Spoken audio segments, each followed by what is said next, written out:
Rebonjour, monsieur le témoin.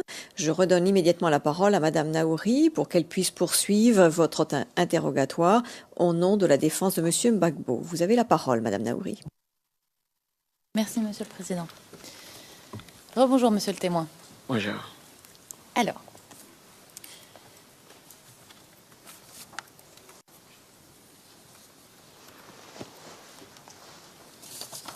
je voudrais revenir avec vous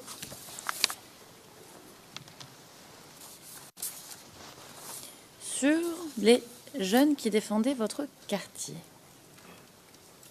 Et vous dites au paragraphe 29 de votre attestation, nous, on les appelait des FRCI. C'est des jeunes qui faisaient l'opposition contre l'armée régulière. Fin de citation.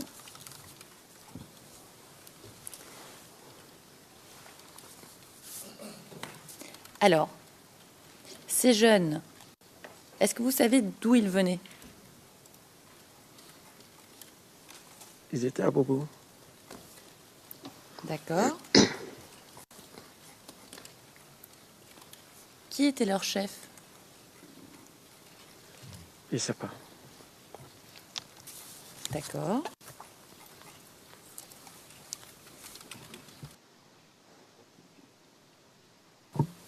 Et depuis quand ils étaient à Bobo?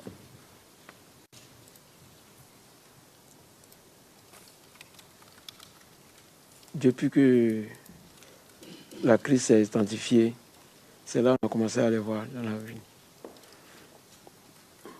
D'accord.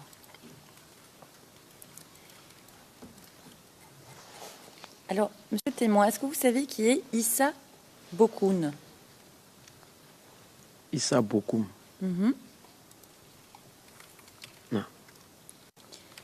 Alors, vous avez indiqué sur le plan que vous avez dessiné pour les enquêteurs du bureau du procureur, et je vais vous montrer le document qui va s'afficher sur l'écran. C'est le numéro CIV OTP 0046 02 86. C'est l'annexe 1 à votre déclaration. Alors, je vais attendre que le document s'affiche.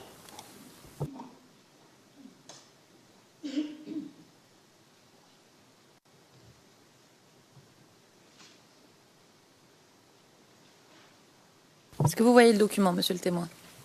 Oui. D'accord. Alors, vous indiquez sur ce plan que vous avez dessiné « Nouvelle mosquée ». Est-ce que cette nouvelle mosquée est une mosquée en construction? Oui.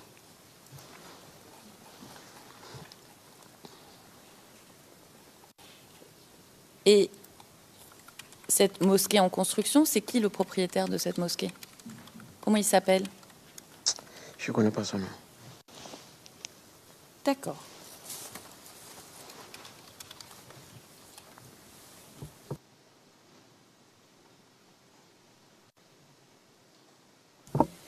Mais monsieur le témoin, ce que vous avez dessiné là, c'est bien là où se trouve votre atelier de couture? Oui. D'accord.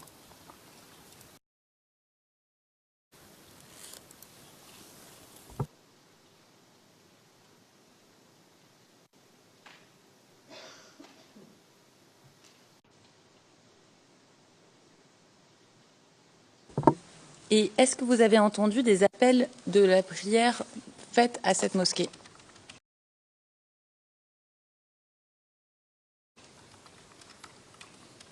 Quand vous étiez dans votre atelier, par exemple, en train de travailler? Ce jour-là où? De manière générale? Oui, souvent on entend la prière.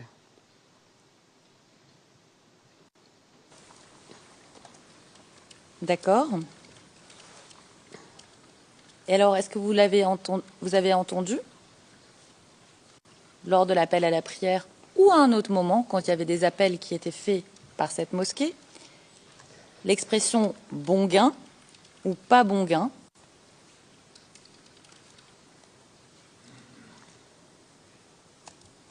C'est maintenant qu'ils ont installé des petits haut-parleurs là-dessus. Sinon, avant, il n'y avait pas de haut-parleurs comme ça. Comme ça est en construction, c'est des petits haut-parleurs qui existent. D'accord. Donc, selon vous, il n'y avait pas de haut-parleur sur cette mosquée en construction? À ma connaissance, je ne sais pas en ce moment s'il y avait le haut-parleur était installé.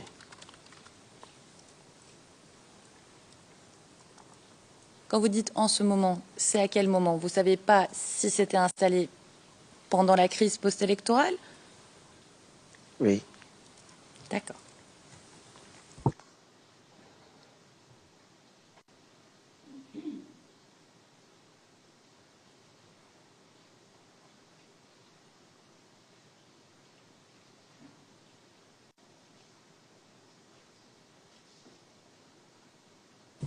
Monsieur le témoin, est-ce que vous avez entendu parler d'Amara le Gros? Oui. D'accord.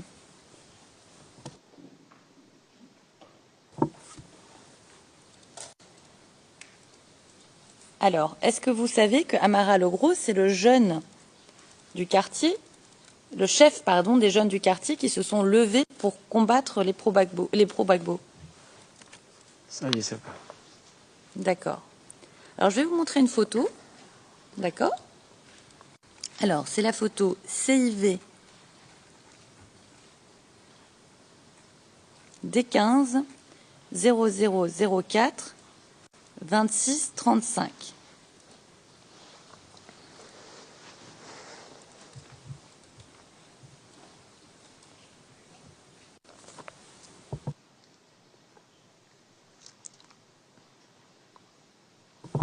Est-ce que vous voyez la photo, monsieur le témoin? Oui. Est-ce que vous reconnaissez la personne sur cette photo? Oui, c'est Amara le Gros. D'accord. Je vous remercie. Et est-ce que vous savez qui est Gros Ouinzin? Non. Et si je vous dis Ouattara Jacarija, dit Jakis? Non. D'accord. Et le nom Bolo, ça vous dit quelque chose? Non. D'accord.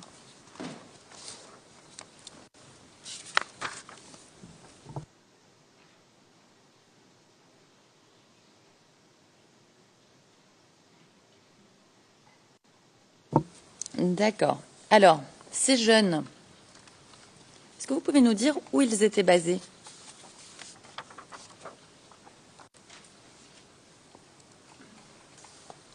Je peux dire où ils étaient basés.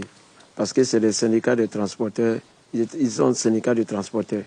Donc, quand je les vois passer dans les véhicules, bon.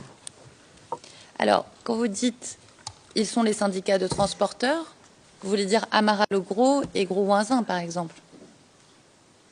Pour Gros Ouinzin, je peux dire que tu ne le connais pas de vue, mais j'entends son nom. Mais Amara le Gros, lui, de visage, je le connais.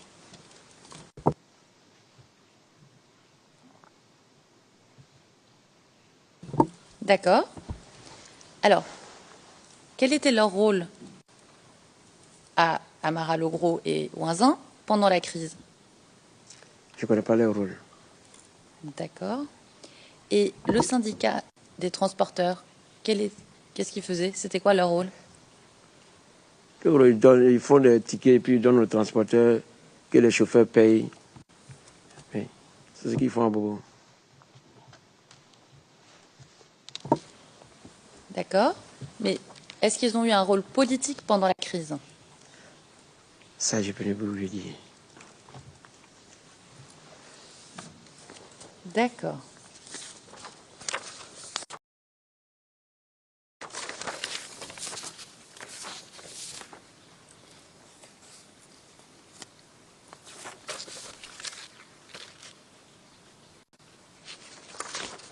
Et est-ce que vous saviez que Amara le Gros était agent de sécurité à la mairie d'Abobo? Ça, je l'ai entendu. D'accord. Est-ce que vous l'avez vu souvent à la mairie d'Abobo? Oui, souvent, je le vois devant la mairie d'Abobo, sur la terrasse. Et qu'est-ce qu'il fait? Il mobilise des gens, il organise des réunions devant la mairie? Non, souvent, il est assis avec ses amis syndicats. D'accord. Est-ce que vous avez déjà assisté à des discussions entre Amara Legros et ses amis du syndicat? Non.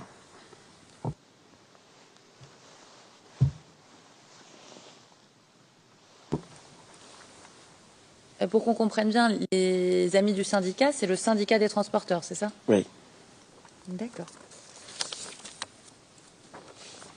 Alors, revenons à la question des jeunes FRCI. Est-ce que vous pouvez nous dire où ces jeunes FRCI étaient basés? Je peux dire qu'ils étaient... Je peux dire partout à Bobo. Quand je venais au travail, je voyais d'autres devant la gendarmerie. D'accord.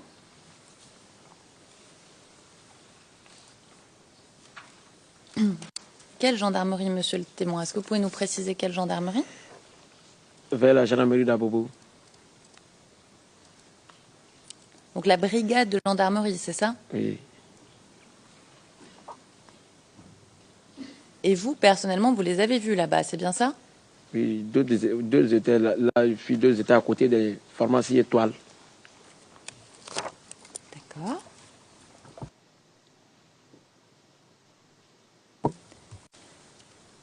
Donc vous voulez dire qu'il y a une base pharmacie étoile, il y a une base des FRCI à la pharmacie étoile.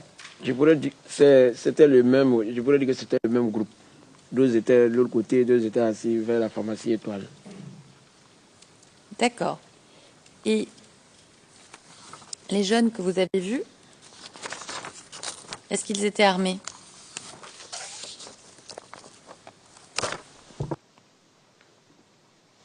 Souvent, je voyais d'autres avec des armes. Souvent, d'autres, je les voyais assis comme ça.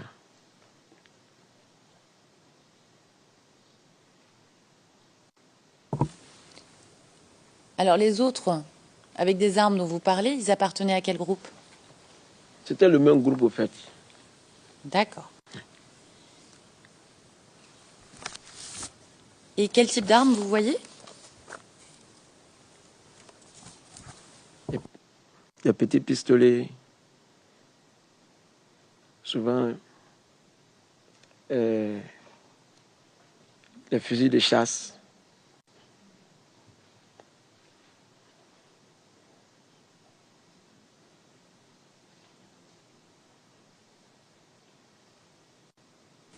D'accord.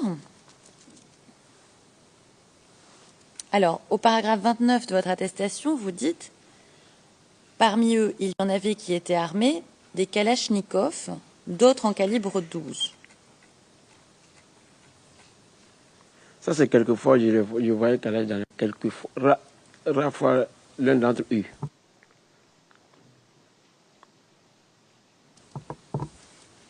Et où est-ce que vous les voyez quand ils étaient armés comme ça? C'est ce que je dis. Quand je venais souvent à l'atelier, je les voyais.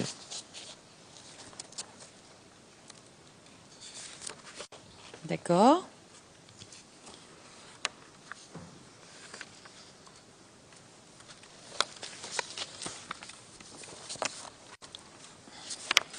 Et à partir de quand vous les voyez là-bas, monsieur le témoin? Je peux vous dire une date exacte. Hein. Je peux vous dire une date exacte. Pas une date exacte, monsieur le témoin, à peu près. À peu près, je pourrais dire au mois de... Sincèrement, je pourrais vous dire une date exacte. Mais c'est quand la crise s'est intensifiée. Voilà. D'accord. Ouais. Et ces jeunes FRCI, ils ont installé des barrages à Bobo, n'est-ce pas? Oui, il y avait des barrages. Où ça, monsieur le témoin? Dites-nous où il y avait des barrages. D'abord, dans les entrées des quartiers, les jeunes du quartier d'abord mettaient des barricades. Maintenant, ceux qui défendaient maintenant souvent mettaient des barrages sur la route pour pouvoir vérifier les voitures qui passaient. D'accord. Donc, les barrages, c'était pour empêcher des gens extérieurs du quartier d'entrer. Sur quels critères les gens disaient qui pouvait passer ou qui ne pouvait pas passer? Les gens disaient que peut-être que la police pouvait rentrer pour tirer. Donc les gens mettaient les barricades pour surveiller le quartier. D'accord. Et qui fouillait les voitures? Je dis bien, ces jeunes qui avaient des armes, qui étaient arrêtés, qui étaient à la gendarmerie, c'est eux qui mettaient souvent des barrages pour pouvoir vérifier les voitures. D'accord. Mais et quand vous dites qu'il y a des barrages sur les grandes routes et que les gens fouillaient les voitures, c'était bien les FRCI qui fouillaient les voitures? Oui. D'accord. Et qui était le chef de à ces barrages? Je ne connaissais pas le chef.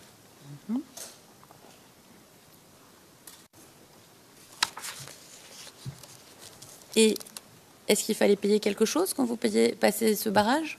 Non.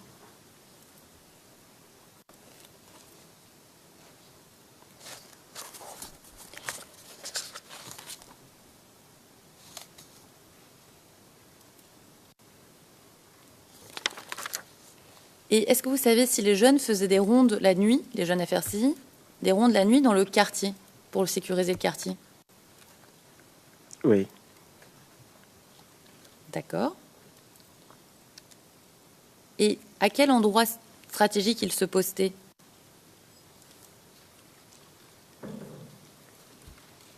Ils se promenaient dans les quartiers. D'accord. Alors, je voudrais revenir à la gendarmerie dont vous avez parlé. Oui.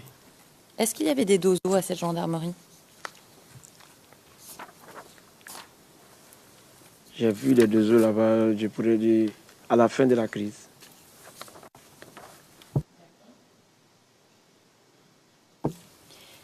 Et avec les FRCI en général, il y avait des dozos? Vous dites avec la FSI? Non, les deux eaux étaient dans un groupe.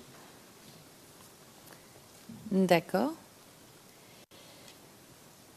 Et les dozos que vous avez vus à la gendarmerie, est-ce qu'ils avaient des armes?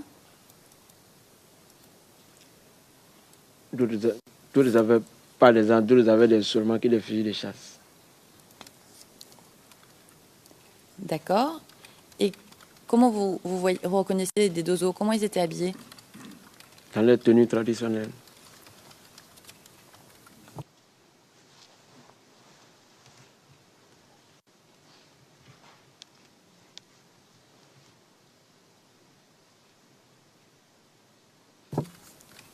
D'accord. Et est-ce que les dozos se sont attaqués à certains groupes de population? Pas à ma connaissance. D'accord. Et monsieur le témoin, les FRCI étaient aussi au commissariat du 14e et du 21e, n'est-ce pas? Ça, je l'ai appris par les gens. D'accord. Est-ce que vous saviez que ces commissariats s'étaient fait attaquer en février 2011? Donc à peu près un mois avant l'incident des obus. Non, je ne savais pas ça. D'accord.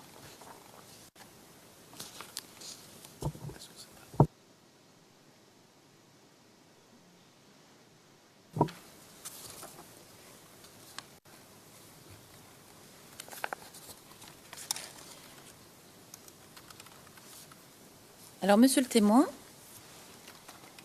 est-ce qu'à votre connaissance, les jeunes du FRCI ont fouillé votre quartier pour trouver des armes?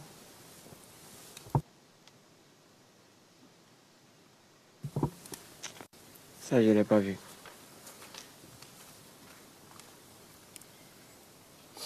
Mais vous travaillez près de la brigade de gendarmerie, n'est-ce pas?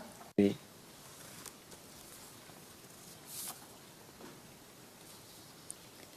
Alors, hier, une dame est venue témoigner et elle a dit la chose suivante, et je vais citer son témoignage, d'accord? Oui.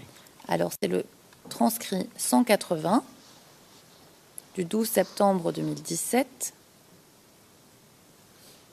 à partir de la page 14, ligne 28.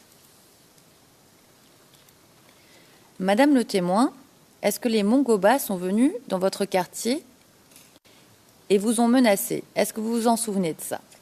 Réponse, oui. Et ils vous ont menacé de vous tirer dessus, n'est-ce pas? Réponse, oui. Question, d'accord. Est-ce que vous pouvez nous dire pourquoi? Parce que ce jour-là, il était en train de chasser un char et le char est allé cogner la clôture de la gendarmerie. Et comme nous, on a entendu boum, donc on a couru pour aller chez Issa, pour monter en haut du toit pour voir ce qu'il se passait à la gare. Donc ça, c'est pour contextualiser le témoignage. Donc voilà ce qu'elle nous raconte. Et elle précise, et là je vais à la page 16, ligne 24. D'accord. Et quand vous avez dit tout à l'heure qu'ils ont attrapé un char, est-ce que ça veut dire que les Mongoba ont attrapé un char des corps habillés? Réponse, ça, nous on était à la maison, et puis on a entendu boum. C'est là que on est monté au toit de la mosquée pour voir ce qui se passe à la gare. C'est ainsi qu'on les a vus. Ils se sont dirigés vers nous et nous, on a descendu, on a fui. D'accord, mais donc cette attaque, comme elle n'est pas très éloignée de chez vous, était proche de Ganoa Gare et de la brigade de gendarmerie d'Abobo. C'est ça? Oui. Et les Mongoba, ils ont attaqué cette brigade de gendarmerie. Pardon. En tout cas, il n'y avait plus de gendarmes, même donc, c'est là-bas ils logeaient. Qui l'a logé là-bas, Madame le témoin? Les Mongoba. Depuis quand? Ça, je ne peux pas le dire exactement, mais ce jour-là, c'est là que nous avons vu que ce sont les Mongoba. Pardon. Non, c'est une question, vous voulez tout lire? Sinon, nous resterons ici assez longtemps. Réponse, ça je ne peux pas le dire exactement, mais ce jour-là, c'est le jour que nous avons su que ce sont les Mongoba qui habitaient là-bas. D'accord. Est-ce que ça vous rappelle quelque chose, ça, monsieur le témoin?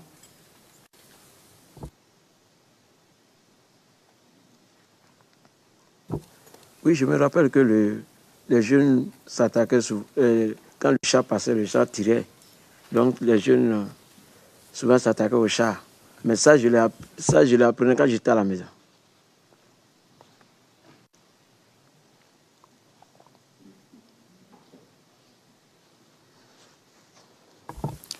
Quand vous dites le char, c'est le char qui est passé sur la grande route? Oui. Et est-ce qu'ils attaquaient d'autres véhicules? Non. Et est-ce que ça arrivait souvent? C'est au passage des chars, quand ça tirait, qu'ils pouvaient s'attaquer.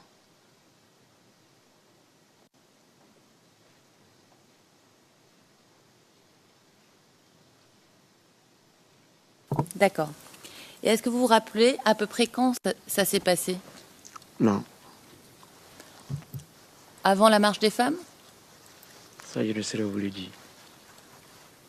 D'accord.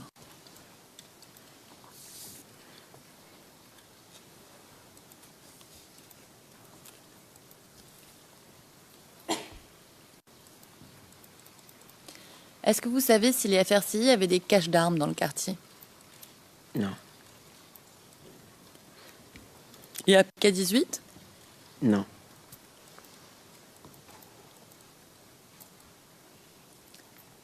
Est-ce que vous vous souvenez si 2 jours après l'incident du 17 mars, donc l'incident des obus, que les jeunes des FRCI ont brûlé 2 chars à Bobo? Oui, ça, je l'ai appris. D'accord. Est-ce que vous pouvez nous dire exactement ce qui s'est passé? Ce que vous avez appris? Ce que j'ai appris, ils ont réussi à mobiliser un char vers la route de Samaki. C'est ce que j'ai appris. L'autre partie a regardé, mais je ne suis pas parti regarder. C'est qui? C'est les FRCI? Non, je voyais des jeunes du quartier qui voulaient forcément aller regarder ça, mais moi, je ne suis pas parti. D'accord. Mais vous venez de dire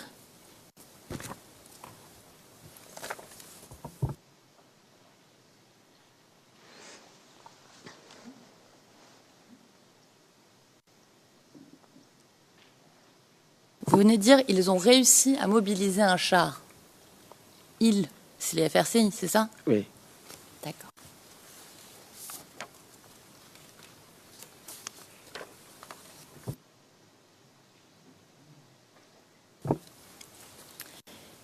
Et ce que vous voulez dire, c'est qu'ils ont réussi à immobiliser un char. Voilà. D'accord.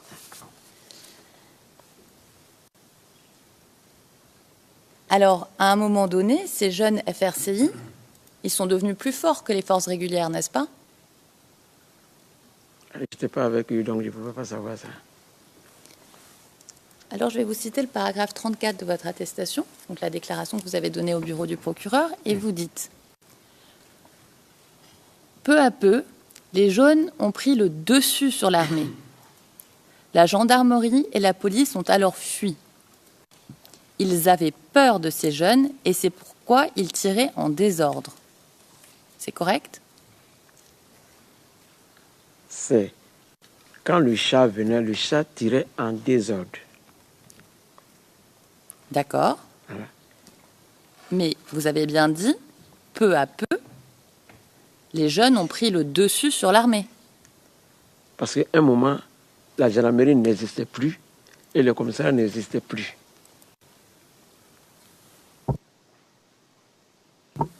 Qu'est-ce qui s'est passé? Donc je me suis dit qu'ils sont partis, donc ils ont eu le dessus. Il n'y avait plus de commissariat, il n'y avait plus de gendarmerie.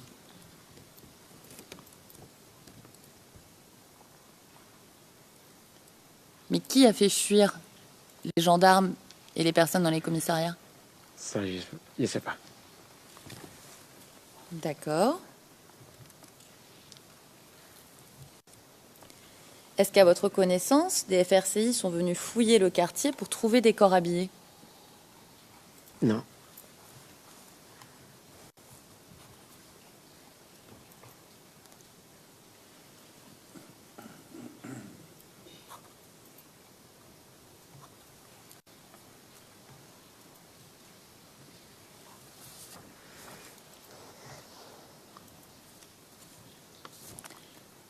Et à votre connaissance, est-ce que le camp commando se faisait attaquer par les FRCI? Non. D'accord. Alors, monsieur le témoin,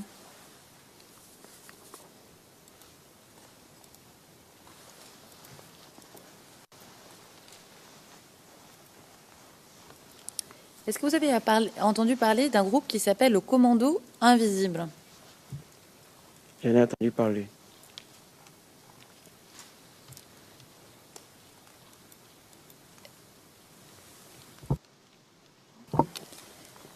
Et c'était qui ce Commando Invisible? J'ai entendu parler du commando invisible. Vous avez entendu quoi sur Pas- le Commando Invisible? Allez-y. Non, j'ai entendu qu'il y a des jeunes qui... C'était comme des jeunes qui faisaient les mêmes... qui s'affrontaient souvent au chat. C'est ceux, souvent, on appelait les commandos invisibles.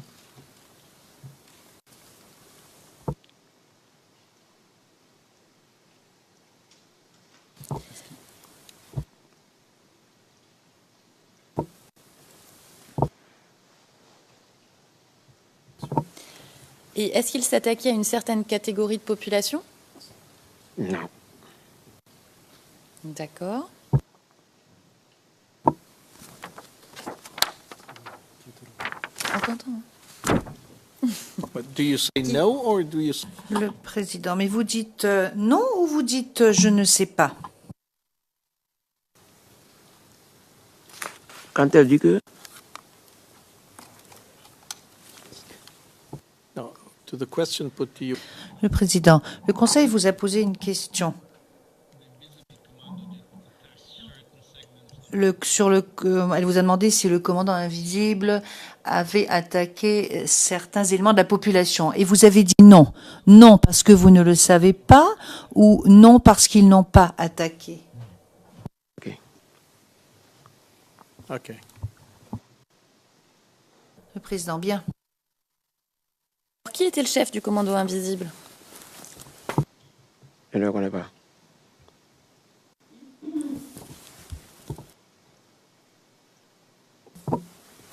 D'accord. Est-ce que vous avez entendu parler d'IB? Je connais son nom, j'attends son nom, ouais. Et qu'est-ce que vous avez appris sur lui? Rien de particulier.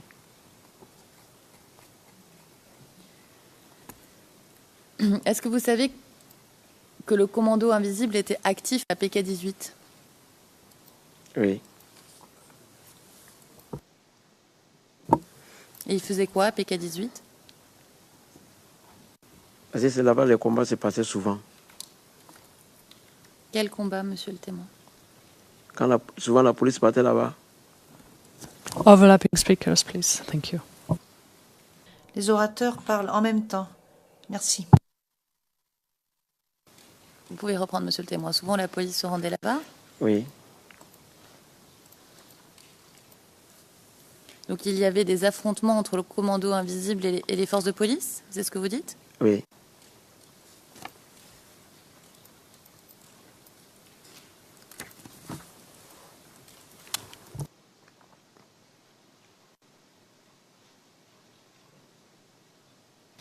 Et vous, monsieur le témoin, est-ce que vous étiez membre du commando invisible?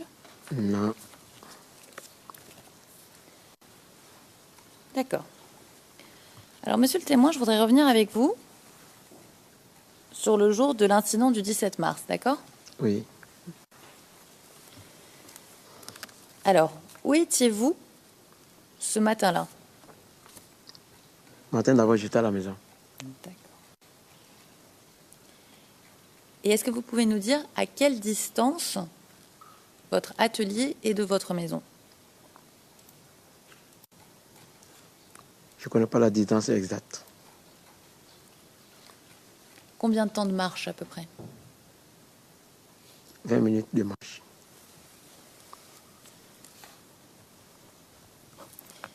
Et à quelle heure vous partez de chez vous? Je n'ai pas remarqué l'heure, mais c'était matin. Je peux le dire peut-être 9 heures par là. D'accord. Et ce matin-là, sur le trajet, est-ce que vous voyez des jeunes des FRCI qui patrouillent dans le quartier? Oui. Combien à peu près? Bon, d'autres se promenaient, d'autres étaient sur le goudron, ça marchait Vous étiez nombreux. un peu.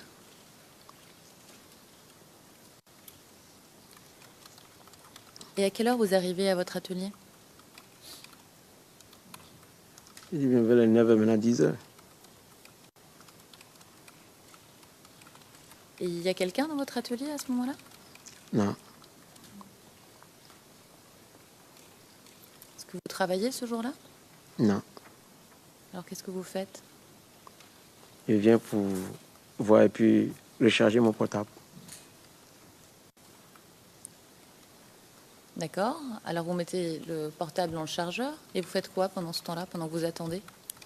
J'attends un peu au dehors. D'accord. Donc vous n'êtes pas dans votre atelier, vous êtes dans la cour. Voilà, sur la clôture, je m'arrête sur la clôture, sur la terrasse.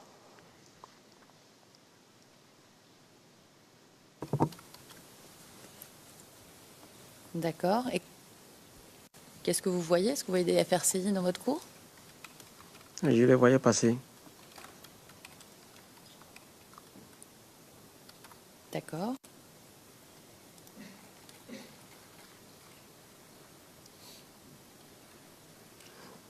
Et ces FRCI, est-ce qu'ils avaient placé des barrages ce jour-là? Non, c'est des jeunes qu'ils avaient placés, des jeunes du quartier qui avaient déjà placé des barricades à la rentrée du quartier. Où ça, monsieur le témoin? Au goudron, entre le goudron et la rentrée du quartier. Au carrefour juste. D'accord. Et pendant combien de temps vous restez assis dans votre atelier?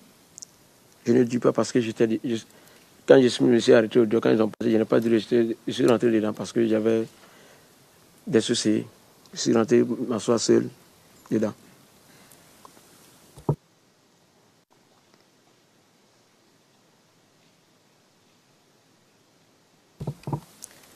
Alors, combien de temps après être sorti, vous êtes rentré vous asseoir seul dedans? Combien de temps? Alors, vous nous avez dit, vous êtes sorti vous poser devant votre atelier. Oui, Et là, vous venez nous dire que vous venez de re-rentrer dans votre atelier. oui. Alors moi, ce que je vous demande, c'est quel est le laps de temps qui s'est écoulé entre le moment où vous êtes dehors et le moment où vous décidez de rentrer? Je n'ai pas dit, mais je n'ai pas remarqué le temps. À peu près? Je ne peux le dire. D'accord. Et quand vous dites « j'avais des soucis », c'est quoi les soucis? Parce que je ne travaillais pas. J'avais une famille à nourrir. D'accord. Alors,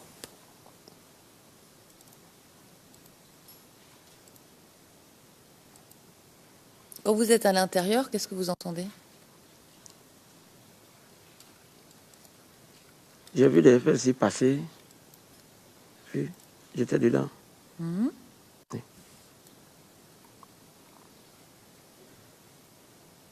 Mais vous entendez quelque chose quand vous êtes à l'intérieur ou c'est silencieux dehors? Bon, quand ils passaient, ils disaient parce que ça tirait à partir du camp commando. Donc quand ils passaient, ils disaient maintenant aux jeunes aux gens de rentrer dans les coups. D'accord.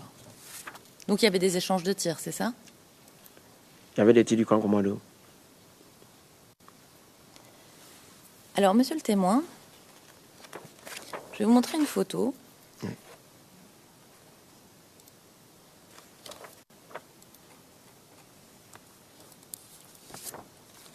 Alors, la photo porte le numéro CIV-OTP 0089 0581.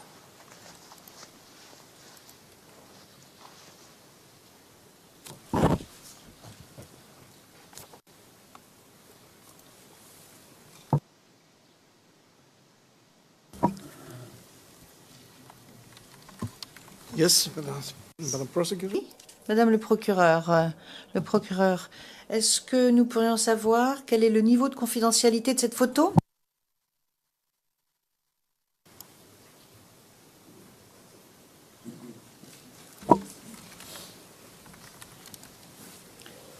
Your Honors, Madame Berdenikova, Monsieur le Président, là, il a été question de la même photographie que nous avons analysée à huis clos partiel. Le Président, mais de quelle photographie parlons-nous?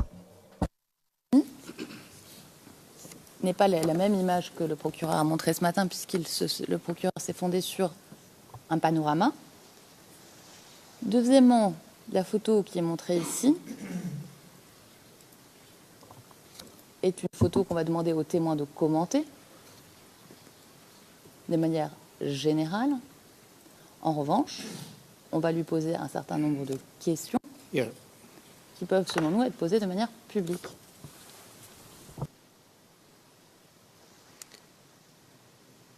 Yes. Le Président, oui, mais maintenant que nous avons vu la dite photographie et que le témoin a vu la photographie, nous pouvons faire en sorte qu'elle disparaisse de l'écran et vous poserez vos questions. Monsieur le Président, pardon.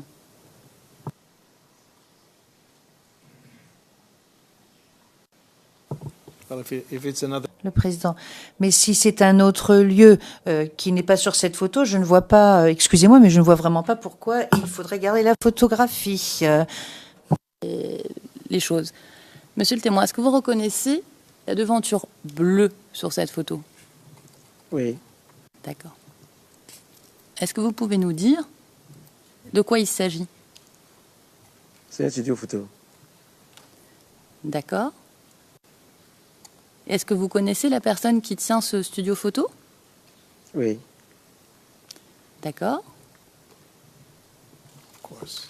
Alors, maintenant, Monsieur le Président, comme il connaît la personne, je voudrais lui lire un extrait du témoignage de cette personne qui a été admis par le biais de la règle 68.2b.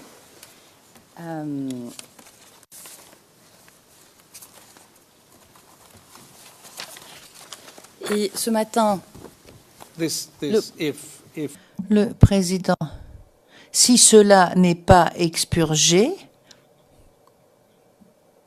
la personne de protection de la part du procureur, c'est une attestation qui a été admise sous la règle 68.2b.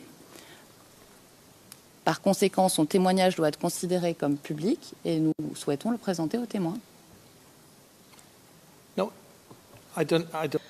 Le président. Alors bien sûr que cela est public. Si le témoin qui est venu témoigner ici a témoigné publiquement, ne bénéficiait pas de mesures de protection et a répondu aux questions posées par la défense. C'est pas un témoin qui a témoigné, c'est pas une attestation soumise sous la règle 68.3, mais 68.2b. Mais il n'y a aucune raison qu'un témoin dont la déclaration est admise au titre de cette règle échappe à la publicité des débats sous prétexte uniquement qu'il n'a pas été appelé à témoigner en personne dans le prétoire. Il n'y a aucune raison que le nom de ces témoins ne puisse être connu du public, comme pratiquement tous les autres témoins dans la présente procédure, ni que son témoignage, c'est-à-dire sa déclaration, ne puisse être discuté publiquement, comme le serait le témoignage de tout autre témoin s'étant présenté à la barre. Ce n'est pas le régime prévu par la règle 68.2b. Non seulement ces personnes ne sont pas... Le président. Vous avez déjà préparé? Bon, d'accord, d'accord. Alors écoutez, par souci de précaution, nous allons... Non, nous ne sommes pas à huis clos partiel pour le moment. Bien sûr que nous ne sommes pas à huis clos partiel. Alors nous allons passer à huis clos partiel. Et ensuite, nous déciderons. Nous allons passer à huis clos partiel, donc.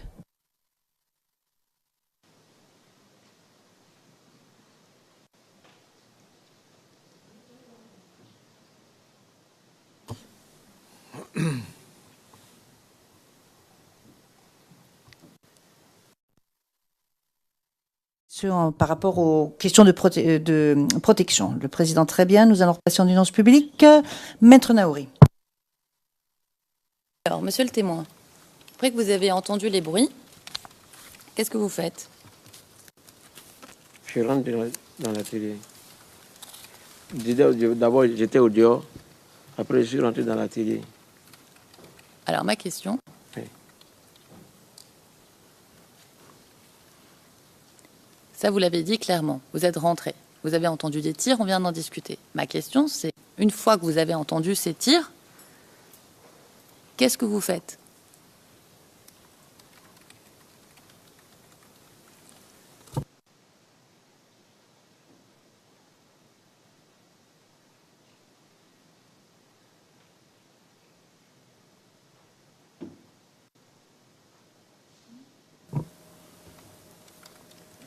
Allez-y, monsieur. Je n'ai pas compris la question. Alors, après que vous entendez des tirs, Oui. vous faites quoi? Vous restez à la maison? Vous sortez? Expliquez-nous. J'ai fait sortir ma tête, après je suis rentré pour voir mon portable.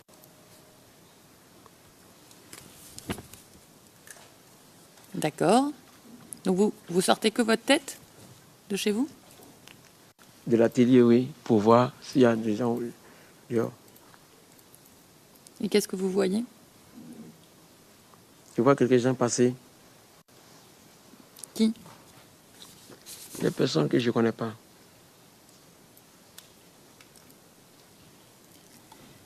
Et est-ce qu'il y avait toujours les jeunes qui tenaient le barrage?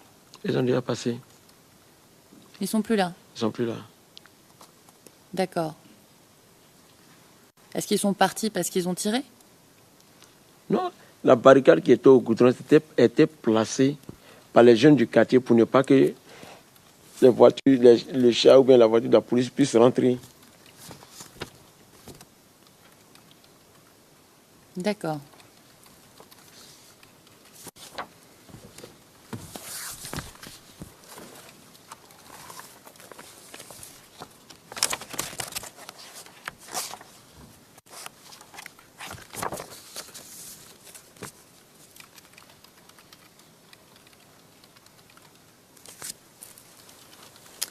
Alors, au paragraphe 20 de votre déclaration, vous dites, et je cite, « Quand les jeunes qui faisaient la sécurité ont demandé aux gens de rentrer,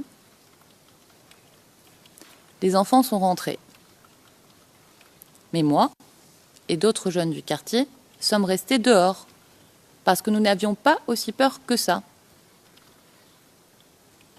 J'étais resté dehors, mais je ne travaillais pas avec les jeunes qui faisaient la sécurité. Il y en avait qui étaient armés et d'autres en tenue mélangée. » Fin de citation. Alors ma question, est-ce que c'est correct? Ou est-ce que vous sortez juste la tête pour voir ce qui se passe? Oui. Oui, il y a quoi, monsieur le témoin? Oui, j'ai fait ça. J'étais au dehors. Au début, je n'avais pas aussi peur que ça. Voilà pourquoi j'étais au dehors. C'est après que je suis rentré, quand les tirs se sont identifiés. D'accord.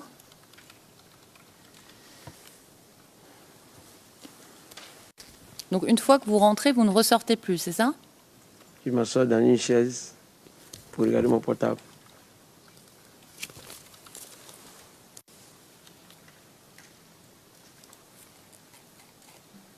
D'accord. Donc vous n'avez pas parlé aux jeunes qui faisaient la sécurité ce jour-là? Non. D'accord.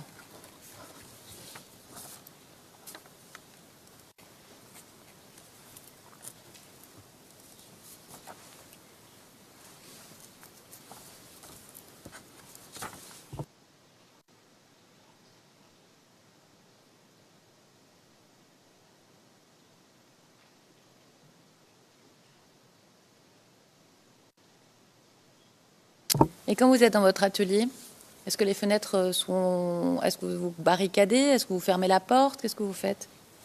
J'ai juste écarté la porte un peu. D'accord. Et donc, vous ne sortez plus de chez vous, on est d'accord. Combien de temps après, vous entendez des bruits? Quelques instants après. À peu près. Oui. Je ne sais plus, je ne sais plus dire la minute exacte. D'accord. Et combien de bruits vous entendez? Près de 4 bruits comme ça. D'accord. Parce qu'au paragraphe 22 de votre attestation, vous dites, et je cite, « Je ne sais pas si d'autres obus sont tombés avant ou après les 3 que j'ai entendus. » Alors, est-ce que vous avez entendu 3 ou 4 bruits? J'entendais des bruits. C'est quand celle devant la télé est tombée, parce que là, c'était plus proche. Voilà. Là, je l'ai bien entendu. Les autres, j'entendais des bruits. Je pensais que, bon, peut-être que c'était le chat qui tirait.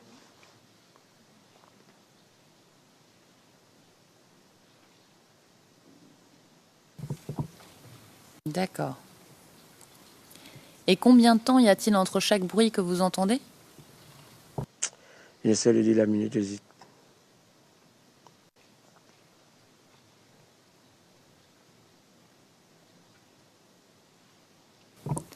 D'accord.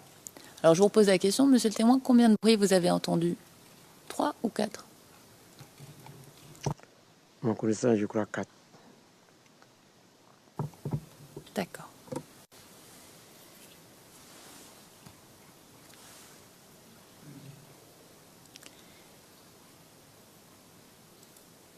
Et après que vous avez entendu ces bruits, qu'est-ce qui se passe? C'est quand celle de l'atelier est tombée que après j'ai entendu les cris. C'est là que je suis sorti par panique.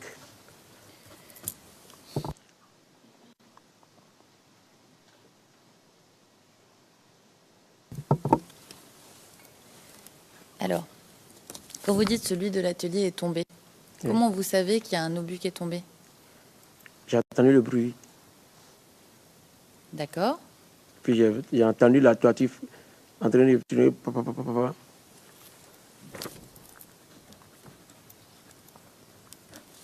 D'accord. Et là, vous sortez de chez vous? Là, je sors par panique. Je ne sais même plus où je suis parti d'abord avant de rêver, avant de fermer.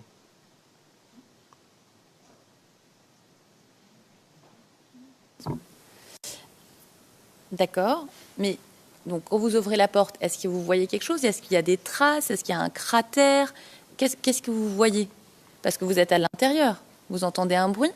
Comment vous savez qu'il y a un obus qui est tombé devant votre atelier? J'ai entendu le bruit, c'est là que j'ai entendu le bruit. Puis il y avait des cris parce que la porte était bien rabattue parce que comme je l'avais dit tout de suite, je n'avais pas la tête bien tranquille, donc je ne peux pas parler à quelqu'un ce jour.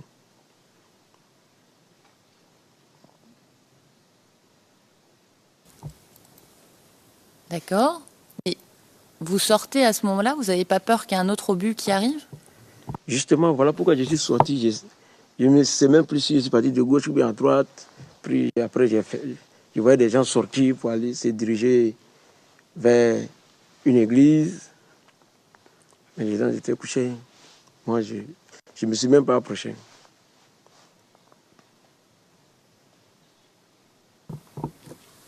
D'accord. Et vous n'étiez pas plus en sécurité à l'intérieur de la maison? Ah, mais moi, je ne savais pas ça. J'étais pris de panique pour ne pas qu'un autre tombe. D'accord.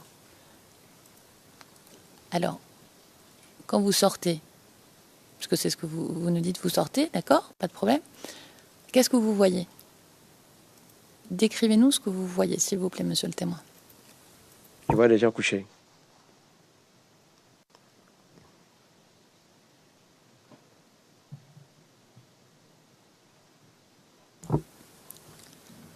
Donc il n'y avait rien d'autre. Les gens étaient couchés sur le sol, mais vous ne voyez rien d'autre. Maintenant, il y a des gens qui sortaient dans les coups maintenant, par peur pour ne pas qu'un autre tombe. Donc, et ils sortaient pour aller. Il y a une église derrière la mosquée, ils partaient là-bas.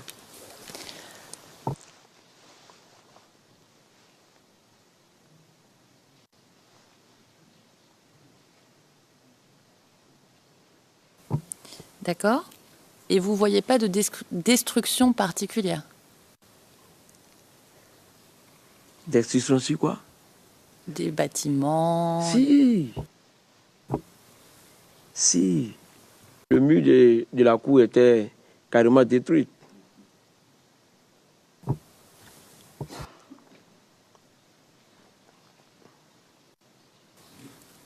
Juste ça? Le mur de la cour était dégradé. Maintenant, ma toiture, tout était percé. D'accord. Même les bois qui les entouraient c'était cassé.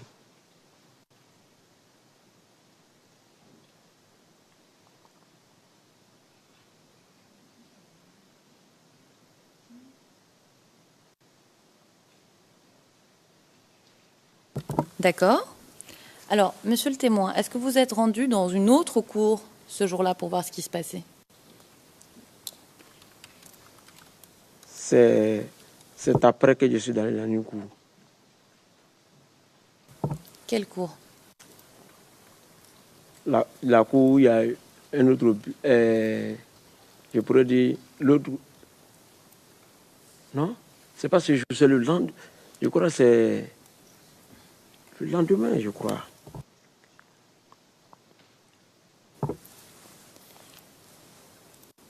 Alors, le jour même, vous n'êtes pas allé dans une autre cour? Non. D'accord. monsieur le témoin, ma question c'est, donc vous restez dans votre cours à vous. Où est-ce que vous allez quand vous sortez de chez vous? Qu'est-ce que vous faites comme parcours? Est-ce que vous arrêtez à des endroits particuliers? Quand je ferme l'atelier, Alors, vous avez pris le temps de fermer l'atelier? je suis sorti d'abord, je suis sorti pour aller au dehors d'abord. C'est après, je suis revenu fermer l'atelier.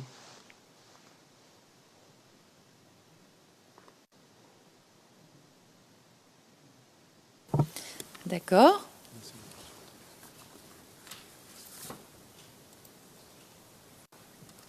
Combien de temps après vous revenez fermer votre atelier? Peut-être 5 minutes. D'accord.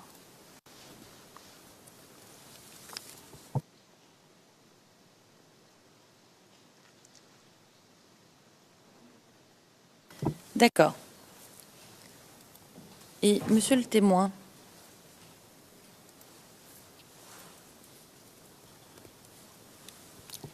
excusez-moi une seconde.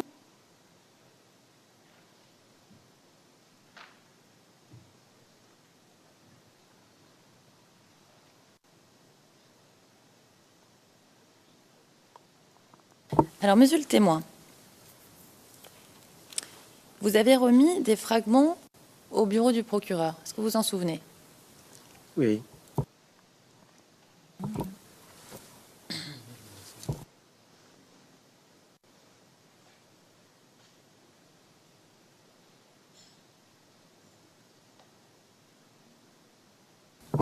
D'accord.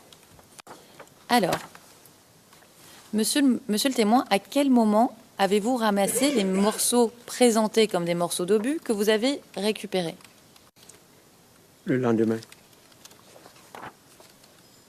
D'accord.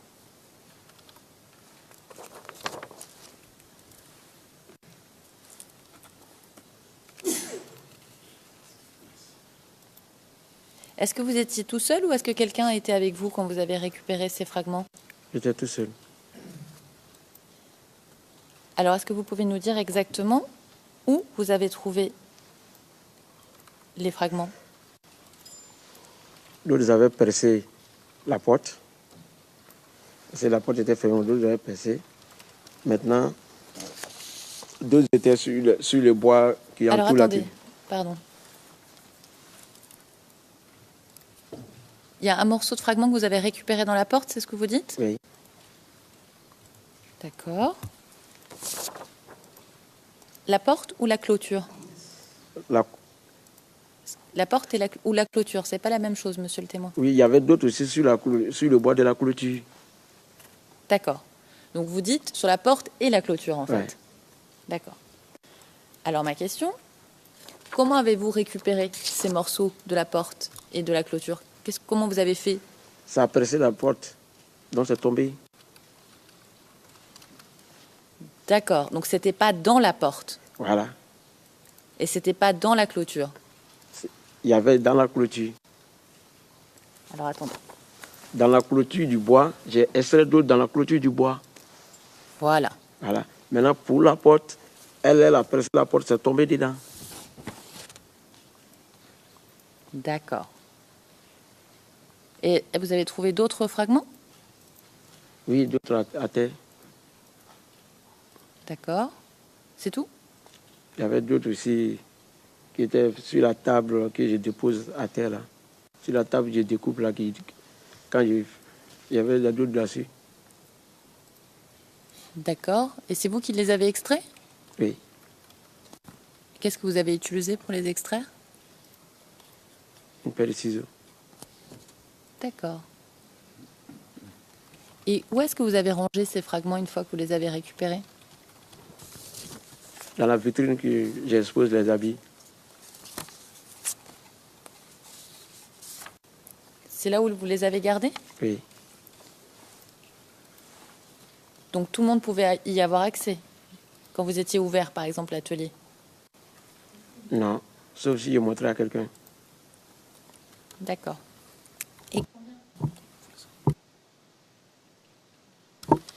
Et combien de morceaux vous avez récupérés? C'était un peu beaucoup. À peu près, monsieur le témoin. peu près 10. À D'accord. peu près 10. D'accord. Et à qui vous avez montré les morceaux que vous avez récupérés? Souvent, je montrais à des gens qui venaient regarder l'état du mur. D'accord. Et est-ce que vous en avez donné? Vous avez tout gardé? D'autres prenaient quelques-uns, d'autres me demandaient un pour aller montrer aussi à leur famille ce que c'est qu'un obus. Et est-ce qu'ils vous les rendaient? Souvent, je donnais. Donc ils vous les rendaient pas, si vous donniez. Ou ils venaient vous les rapporter?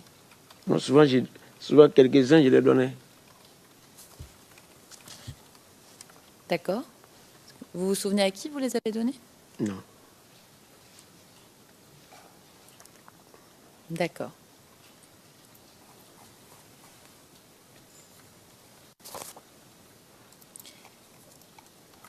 Et dans tous les morceaux que vous aviez, vous saviez plus de quel endroit ils venaient.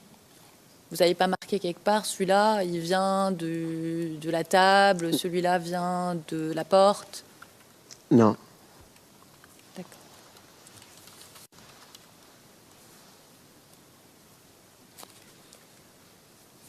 Et les morceaux que vous avez remis à l'enquêteur, est-ce que vous lui avez tout remis, ce que vous avez? Oui. D'accord. Et quand vous lui avez donné, dans quoi il a rangé les fragments que vous lui donniez, l'enquêteur? Je ne sais pas. Je ne sais pas. D'accord. Donc il vous a pas montré où est-ce qu'il les rangeait. Oui. D'accord.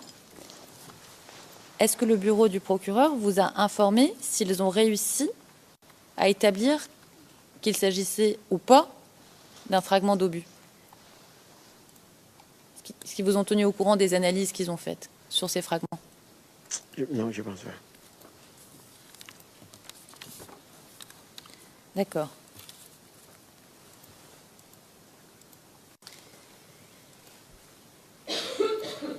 Et, monsieur le témoin, est-ce que le 17 mars, le photographe a pris des photos de ce qui s'est passé? Pour moi, j'ai pas eu le temps de tout ça parce que ce jour-là, on ne s'est même pas vu. D'accord. Et est-ce qu'après, il a pris des photos? Vous le savez, si vous... Ça, je ne sais pas. D'accord.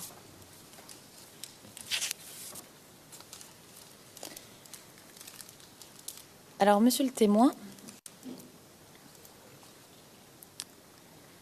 le jour où vous avez rencontré les enquêteurs du bureau du procureur, ils étaient accompagnés de policiers de l'ONUCI, n'est-ce pas? Oui. Et comment vous êtes entré en contact avec ces policiers de l'ONUCI? Moi, quand je les ai vus faire les enquêtes, j'ai pris les grains et j'ai donné à un apprenti d'aller les remettre. L'apprenti a refusé. Donc, c'est là, le policier m'a vu en train de pousser l'apprenti pour partir. C'est là, maintenant, il m'a dit non, que moi-même, je peux envoyer. D'accord. Donc c'est vous qui abordez les policiers de l'ONUCI, c'est ça? En fait, je ne l'aborde pas.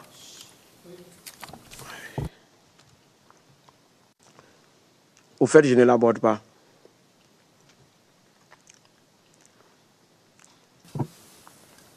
D'accord. Donc vous leur parlez pas du tout? Non.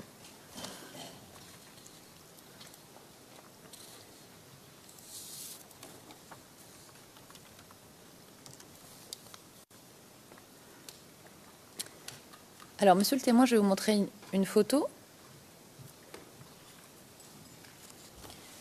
CIV-OTP-0049-0084.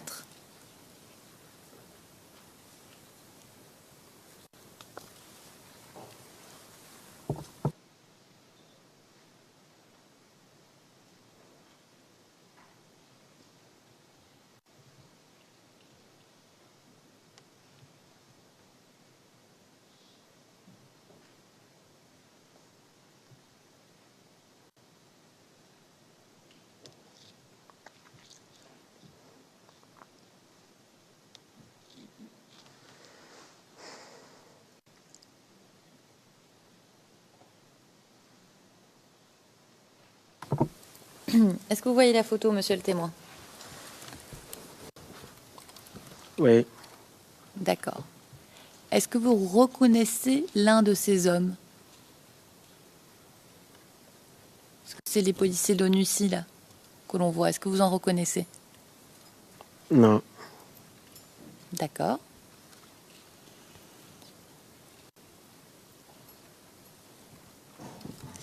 Et est-ce que vous vous souvenez si quand vous avez rencontré les enquêteurs du bureau du procureur, quelqu'un a pris des photos?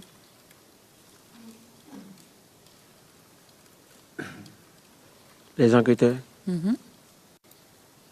Oui, ils avaient des appareils pour faire des trucs. D'accord. Mais ils n'ont pas pris de photos de votre atelier de couture?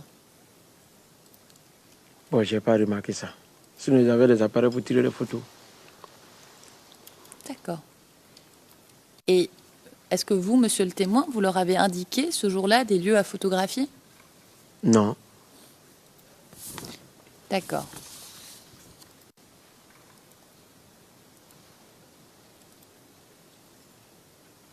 D'accord. Je vous remercie, monsieur le témoin.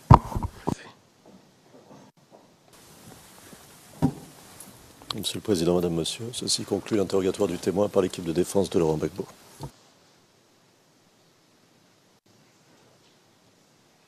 Thank you very much. Le juge président, merci beaucoup. Madame Pack. Monsieur le Président, est-ce que je peux demander à ce qu'on passe à huis clos partiel pour un point? Cela n'a rien à voir avec les questions, c'est juste un problème.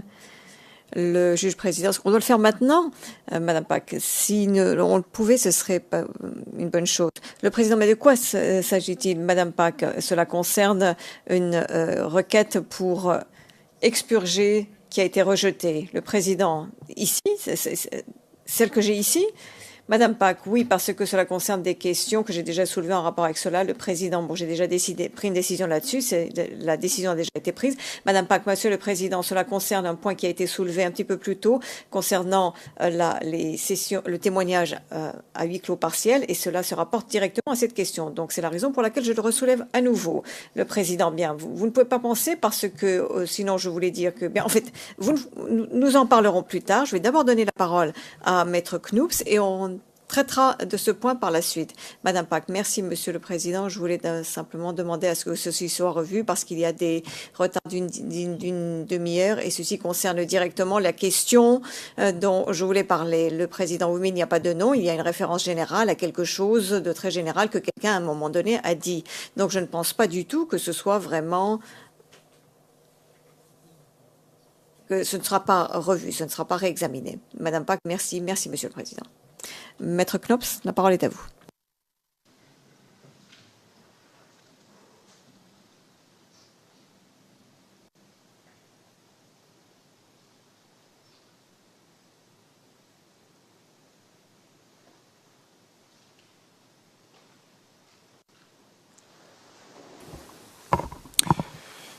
Good afternoon, Mr. Witness. Maître Knops, bonjour Monsieur le témoin. Je m'appelle Alexander Knops et je suis avocat au barreau du Royaume des Pays-Bas. Je suis le conseil de Monsieur Blégoudet. Et ma première question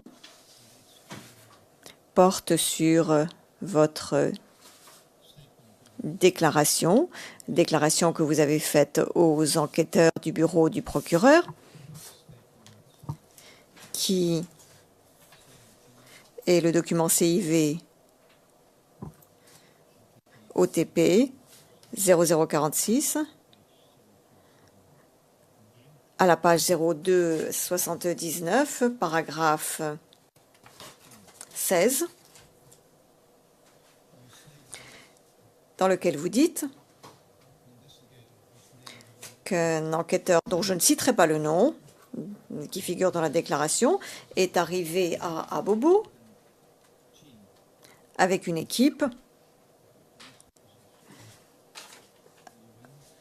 dans le cadre d'une équipe accompagnée par des policiers de l'ONUCI et sont venus voir l'endroit où le dit obus est tombé devant votre atelier.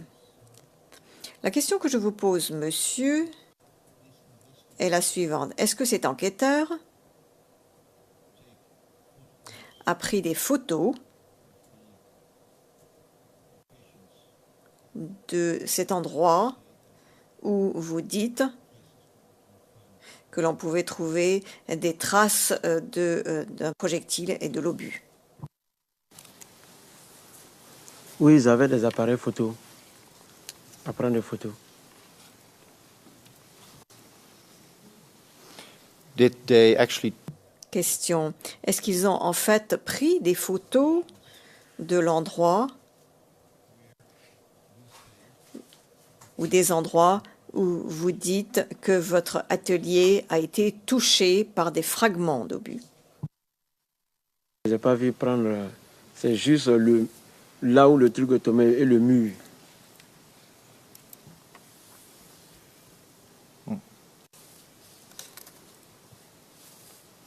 did you Question. Est-ce que vous avez indiqué aux enquêteurs du bureau du procureur ces endroits? why didn't you? Question. Pourquoi pas? Pourquoi ne l'avez-vous pas fait? Je ne me suis même pas approché d'eux.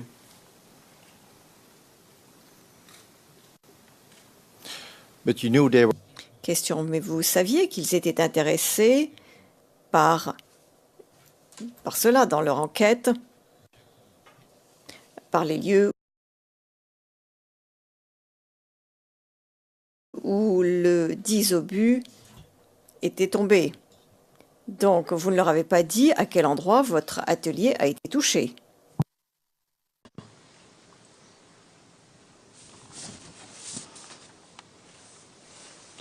It's true. Question. Il est vrai, monsieur le témoin, que lorsque ils sont arrivés le 11 juillet 2013,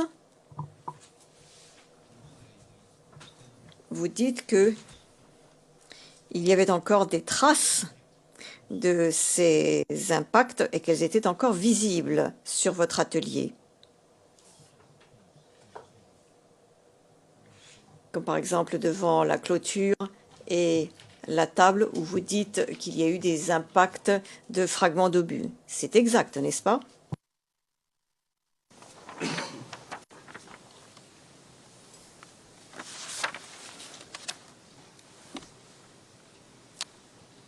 And still you Question. Et néanmoins, vous n'avez pas été tenté de leur montrer où on pouvait trouver ces traces. Est-ce que vous pouvez nous donner une raison pour laquelle vous leur avez remis ces fragments d'obus, mais que vous ne leur avez pas montré l'endroit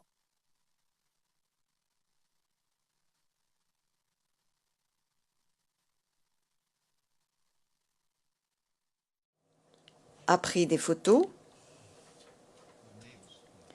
de la maison, du magasin de votre voisin? Ça, je ne sais pas. okay. In your Question. Dans votre déclaration faite aux enquêteurs du bureau du procureur, vous avez dit que vous avoir remis plus de 5 fragments d'obus, du dit obus. Est-ce que vous pourriez décrire la couleur de ces fragments d'obus?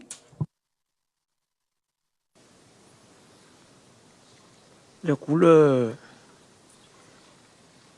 je veux dire qu'il n'y a pas de couleur exacte, mais c'est comme si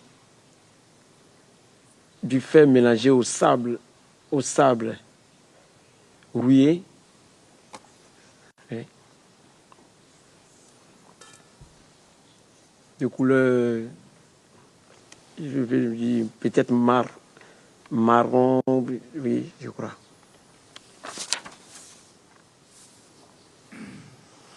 in your evidence Question.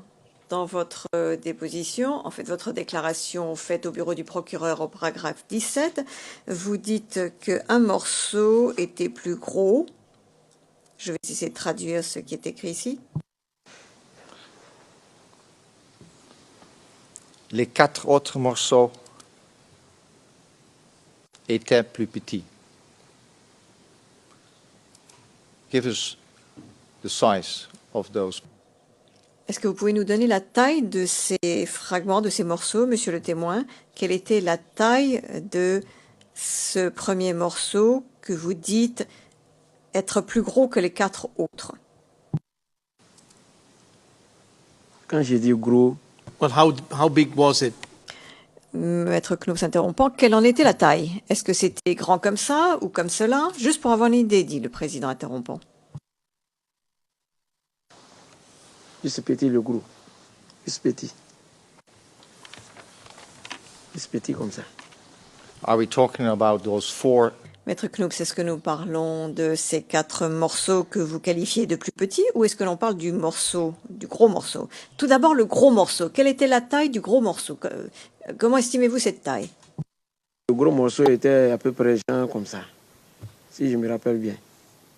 Maintenant, les autres là, étaient un peu plus petits que ça. Right. A few square. Le juge président, quelques centimètres carrés, on pourrait dire, si on traduit cela en mots. Maître Knops, merci monsieur le témoin. Bien, ma deuxième question concerne votre déclaration, et dans laquelle vous dites, et d'ailleurs dans votre déposition ce matin aussi, que les jeunes étaient armés. Cela figure au paragraphe 20 et 29 de votre déclaration.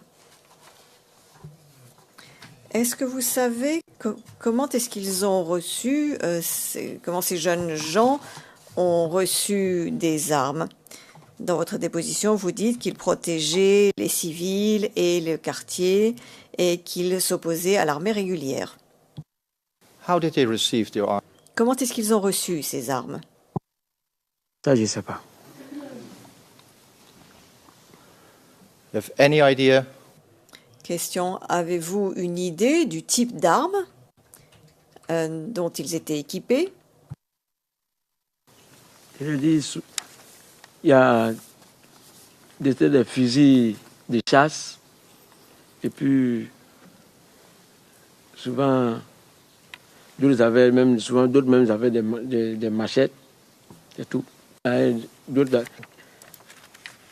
rares tu vois d'autres avec des calaches.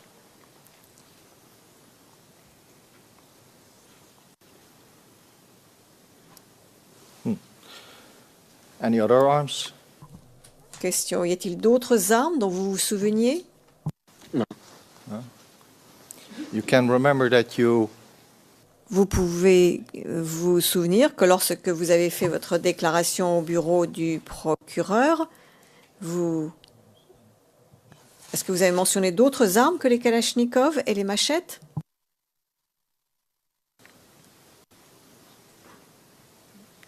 cannot remember. Vous ne vous en souvenez plus ou vous êtes en train de nous dire que vous n'aviez mentionné aucune autre arme?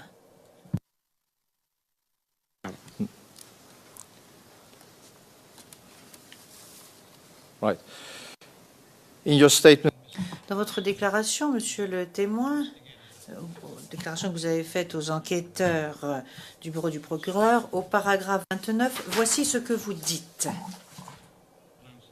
Et je vais vous le lire en français. those young Vous parlez des jeunes gens, de ces jeunes qui se battaient contre l'armée régulière à cette époque-là. il y a un enfant qui était armé de Kalachnikovs, d'autres en calibre 12.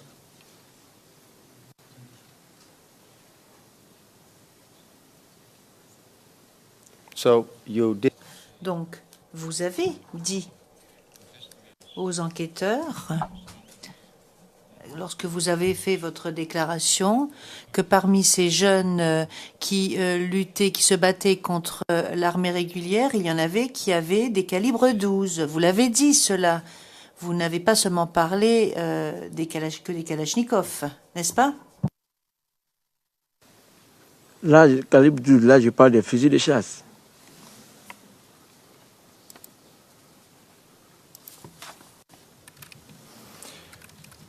Mr. Witt, you have a Monsieur le témoin, est-ce que vous avez des antécédents dans l'armée? Est-ce que vous avez été dans l'armée ou non? Non. So how were you able Donc, comment est-ce que vous avez été en mesure de déterminer qu'il s'agissait d'un fusil de calibre 12? Est-ce que vous avez une expérience des armes? You have a shot. Non. You have a shot with Que vous avez jamais tiré avec une arme, avec un fusil, par exemple? so how Donc, comment alors est-ce que vous avez été en mesure de décrire ces armes comme étant des armes de calibre 12? Sur quoi vous êtes vu fondé pour dire ceci au bureau du procureur, pour dire que les armes que vous aviez vues étaient des armes de calibre 12? Bon, nous, ben, j'entends souvent les gens parler de ça, du calibre 12, appeler ça comme ça, fusil de chasse de calibre 12.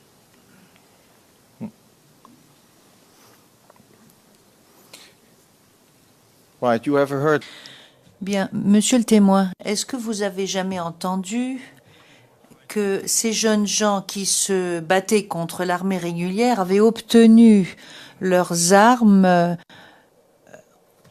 en les prenant aux gendarmes? Il s'agissait d'armes qui avaient été abandonnées. gendarmerie stations which were abandoned? Donc ces armes se trouvaient dans la gendarmerie et la gendarmerie avait été abandonnée.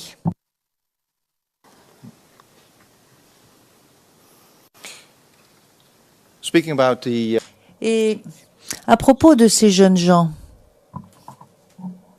vous dites au paragraphe 18 de votre déclaration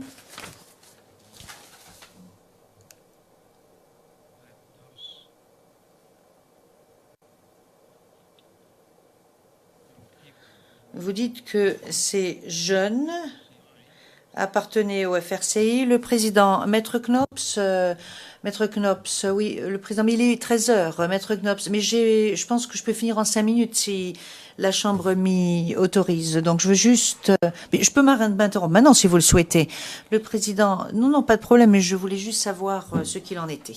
Maître Knops, très bien, Monsieur le Président. Donc, Monsieur le témoin, dans votre déclaration que vous avez faite aux enquêteurs du bureau du procureur, vous dites que ces jeunes gens qui se battaient contre l'armée et qui se battaient avec ou pour les FRCI avaient érigé des barricades. Vous étiez à Bobo du mois de novembre au mois d'avril. Pendant cette période, donc entre le mois de novembre et le mois d'avril, est-ce que vous avez observé, est-ce que vous avez vu ces barricades?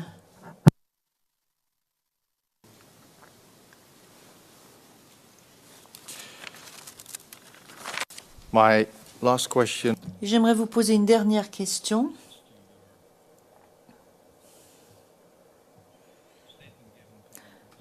Au sujet du paragraphe 33 de votre déclaration faite aux enquêteurs du bureau du procureur, donc paragraphe 33 de votre déclaration, et voici ce que vous dites, et je vais citer en français. It's the first sentence of the Première phrase du paragraphe 33 de votre déclaration, monsieur le témoin. La situation sécuritaire à Bobo pendant ce temps a été dégradée parce qu'il n'y avait plus de gendarmerie, ni de policiers au commissariat. Il ne resta que le camp commando.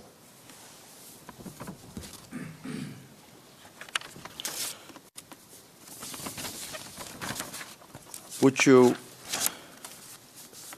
agree with Convenez-vous avec moi, monsieur le témoin, que la population civile compte tenu de cette situation que vous avez décrite, a dû organiser sa propre protection. Elle a dû se protéger, cette population. Est-ce que vous êtes en mesure de marquer votre accord avec cette observation? Les barricades étaient placées pour leur sécurité. Pour ne pas que des chats ou une voiture de police puissent rentrer.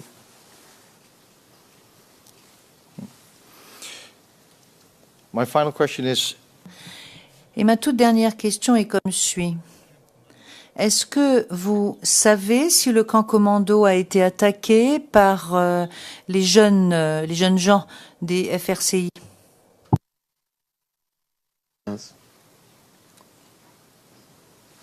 thank you, Mr. President. Merci, Monsieur le Président. J'en ai terminé. Je n'ai plus de questions à poser aux témoins. Le Président, merci. Je me tourne vers l'accusation. Je souhaiterais juste vous demander si vous avez des questions supplémentaires à poser. L'accusation, non, nous n'avons pas de questions. Le Président, bien écoutez, merci beaucoup. Donc, je peux vous dire, monsieur, que votre déposition est terminée, votre témoignage est terminé. Monsieur le témoin, merci d'être venu ici, merci d'avoir répondu aux questions qui vous ont été posées par les conseils, donc d'abord par l'accusation, puis ensuite par les conseils de la défense, et je vous souhaite un bon retour chez vous. Merci beaucoup. Vous pouvez maintenant quitter le prétoire avec l'aide de Madame l'huissière. Merci beaucoup.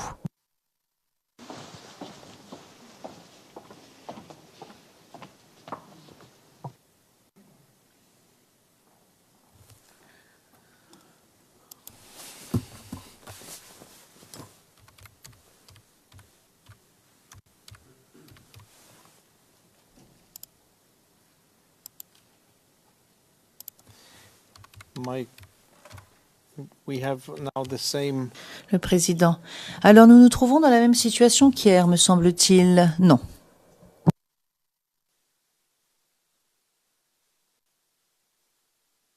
No. Non, non, non. Le témoin 297 est prêt, mais je n'avais pas reçu la communication à cet effet.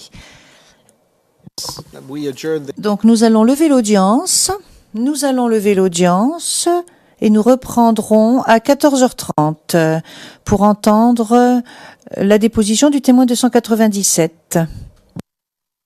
Visite de courtoisie concernant la défense, elle est prévue aujourd'hui à 16h40 concernant 297.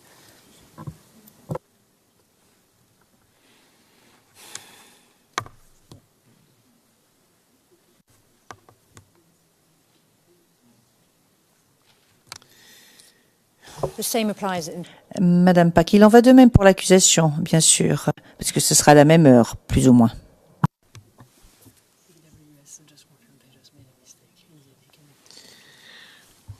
VW made a mistake, so Le Président, alors, l'unité des victimes et des témoins a fait une erreur, donc l'audience est levée, nous retrouvons demain à 9h30.